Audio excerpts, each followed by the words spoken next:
Mes chers frères et sœurs, chers enfants de Dieu, je vous salue tous dans le bon et précieux nom de notre Seigneur Jésus-Christ, le Dieu Tout-Puissant qui nous fait grâce d'avoir le souffle de vie, mais aussi qui nous donne cette opportunité pour partager sa parole. J'ai saisi de cette opportunité pour nous exhorter sur un point important qui est la fidélité. Parce que la fidélité est un élément qui nous amène dans la grandeur, nous amène dans la prospérité, sur le plan spirituel comme sur le plan matériel. Avant d'aller plus loin, j'aimerais définir ce que c'est la fidélité. Être fidèle, cher enfant de Dieu, c'est être digne de confiance. La fidélité consiste à être constant et stable en dépit de tout ce qui peut arriver. Quelles que soient les circonstances, quel que soit le temps, quels que soient les moments, quand on est fidèle, on est constant et on est stable. La fidélité peut se définir comme la stabilité dans une disposition quelconque.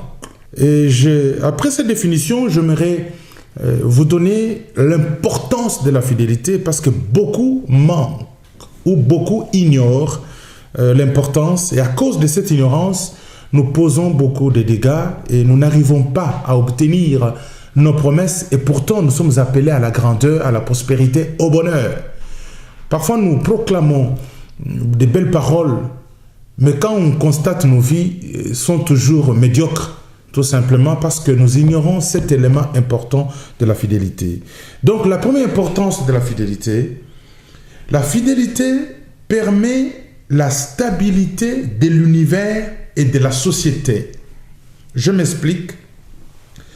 Le monde dans lequel nous sommes est régi par des lois stables et qui ne changent pas, qui sont immuables, et cela permet une meilleure organisation. Alors sans ces principes, nous serions dans un chaos. C'est du fait de la stabilité de ces lois que l'on peut envoyer par exemple une fusée sur la Lune. C'est la fidélité de ces lois qui permettent à nos ordinateurs, à nos voitures et autres engins de fonctionner. Si cela n'était pas digne de confiance, ou si cela n'était pas prédictif, le monde serait dans un désastre immense.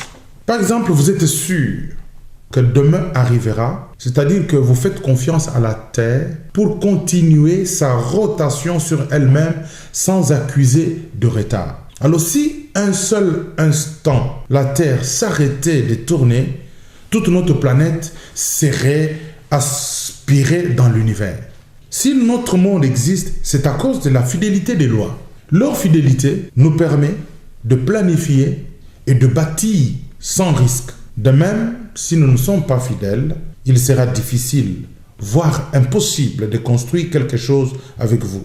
Et quand une personne n'est pas fidèle, il est difficile de bâtir avec une telle personne. Nous pouvons prendre un exemple d'un couple.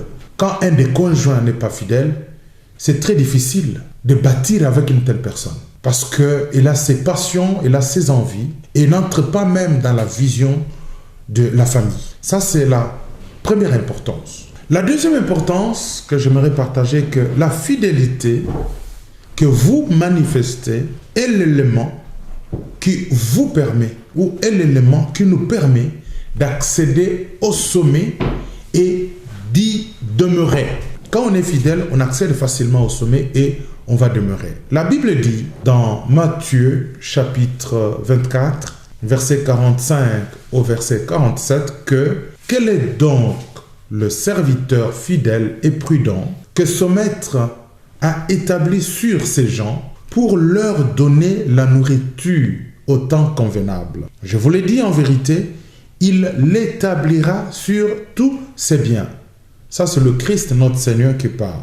Lorsque on vous confie une responsabilité, c'est l'expression de la confiance que l'on place en vous. Et si vous êtes fidèle et honorez cette confiance, vous obtiendrez des plus grandes responsabilités.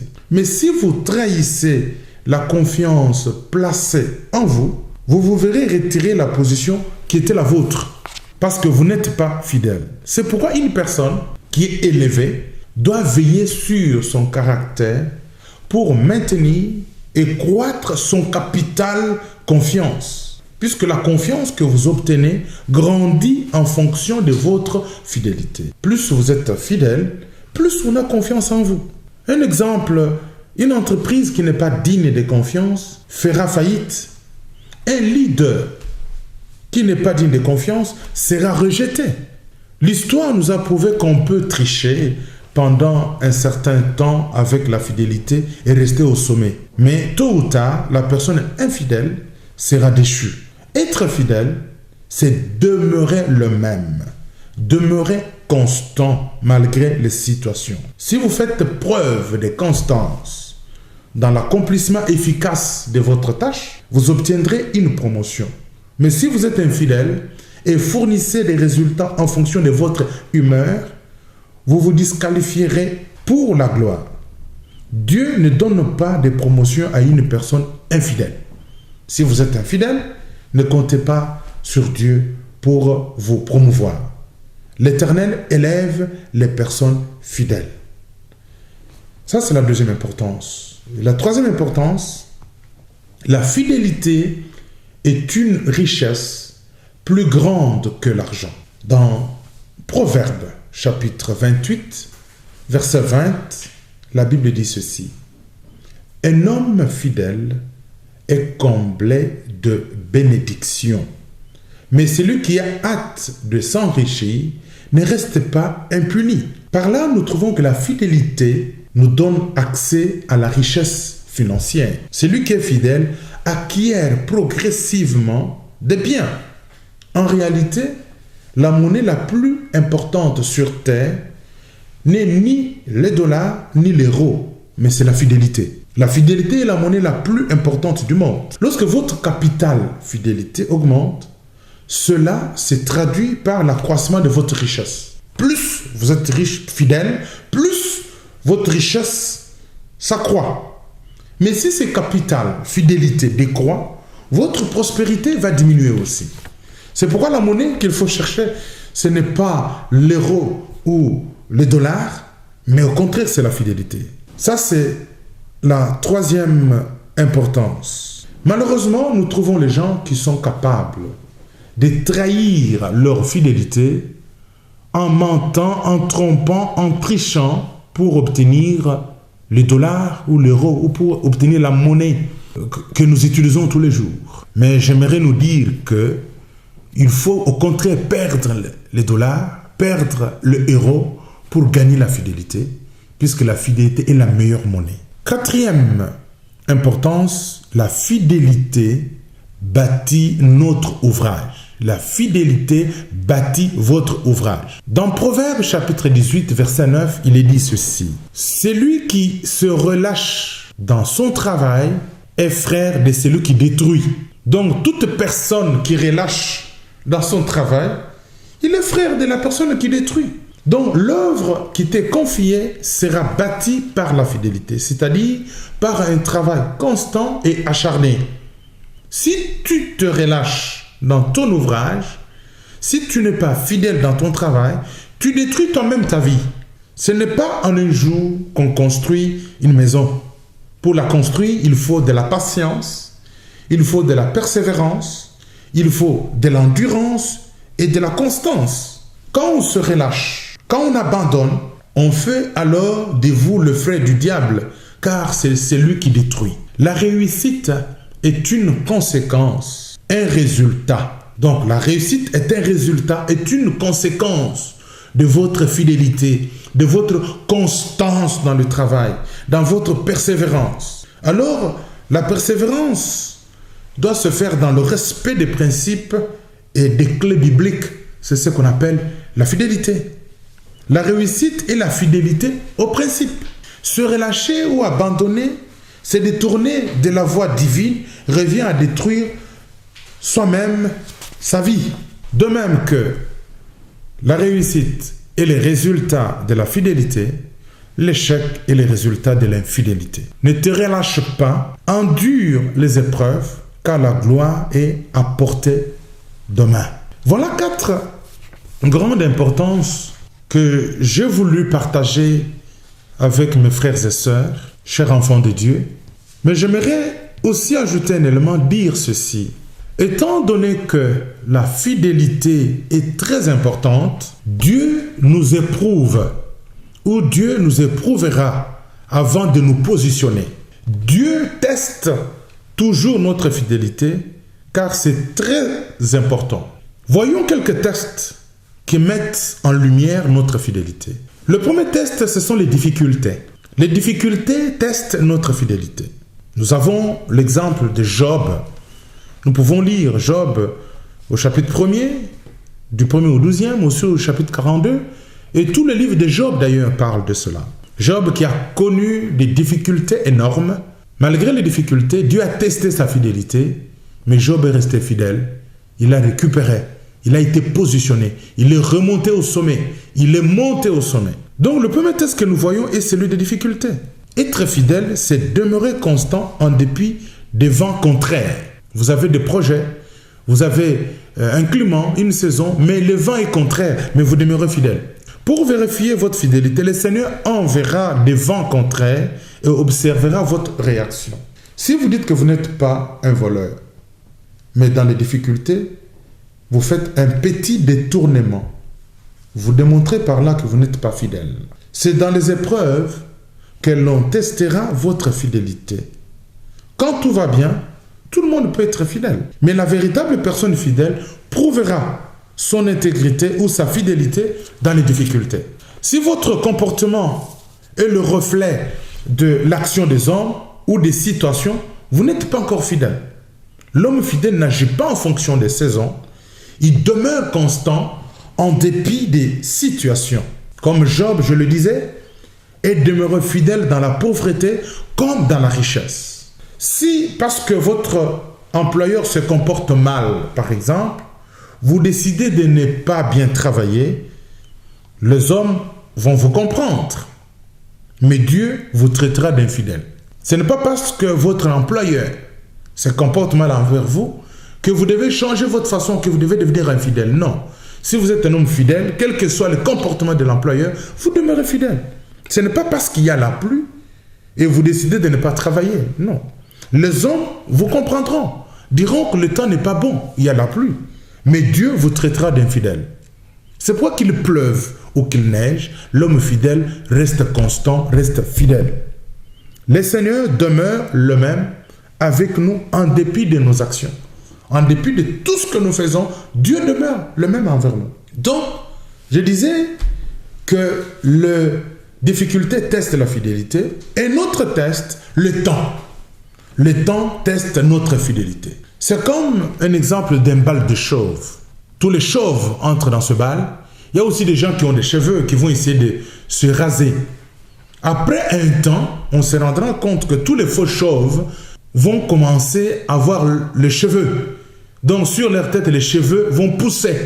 Donc c'était des faux chauves. C'est pourquoi je dis que le deuxième test, le second test est l'épreuve du temps.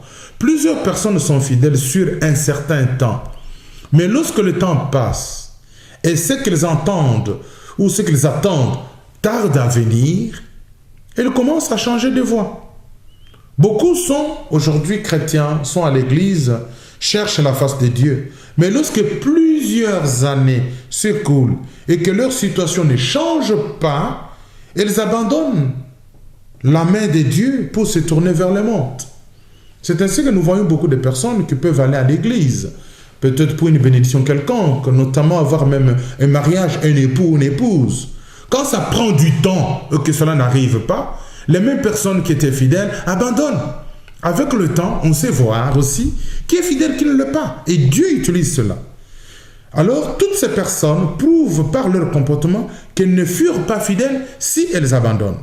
Le temps teste notre persévérance qui est une expression de notre fidélité. Nous avons l'exemple de David. David, le roi d'Israël, a passé près de 20 ans entre la prophétie de Samuel et l'accession au trône. Quand Samuel avait sauté la prophétie sur lui qu'il sera roi d'Israël, il a attendu plus de 20 ans. Mais pendant toutes ces années, c'était les années d'épreuves et de difficultés. Il n'a pas abandonné la main de Dieu, ni douté de la voix de Dieu. Un autre exemple, c'est Joseph. Joseph qui a reçu la vision à 17 ans. Et cette vision s'est accomplie quand il a eu une trentaine d'années. Pendant tout ce temps, des difficultés, des épreuves, il n'a pas renié le Seigneur, ni abandonné la voie de Dieu. Il a montré sa fidélité. C'est l'une des raisons pour laquelle la bénédiction divine prend du temps à se manifester. Parfois, nous demandons à Dieu, cela ne se manifeste pas vite, ça prend du temps. Dieu teste notre fidélité, il prend le temps. Parce que quand tu es fidèle, il te positionne. Le Seigneur nous élève par notre fidélité dans la tâche qui nous est confiée. Dieu prend le temps pour nous visiter, car le temps éprouve la profondeur de notre fidélité. On peut planter une semence en un jour, mais il faut 2 mois, voire des années de dur travail, de dur labeur pour voir le fruit. L'autre test, c'est le manque. Le manque, les besoins sont également des instruments de mesure de notre fidélité. Si vous n'avez pas de besoins, je comprends très bien que vous versiez votre dîme, par exemple, régulièrement. Mais votre fidélité à la dîme sera mise en évidence quand viendra la pression financière. C'est pourquoi, juste après les périodes de forte pression, le Seigneur visite les personnes qui ont fait preuve d'intégrité. Si après les difficultés, vous êtes resté dans le manque depuis longtemps et vous êtes resté fidèle, Dieu vous visite. Puisque c'est facile d'être saint quand tu es auprès de ton Père et que tu jouis de la protection divine. Mais quand on prend l'exemple de Joseph, il était avec son père au départ, avec sa mère. Mais il s'est retrouvé dans le manque. D'un coup, il est esclave chez Potiphar. Il n'avait plus son père ni sa mère. Il subit les avances de la femme de Potiphar. Tout porte à croire que Dieu l'a abandonné. Mais Joseph est resté fidèle. Malgré qu'il était en manque de ses parents, de sa famille, il est resté fidèle.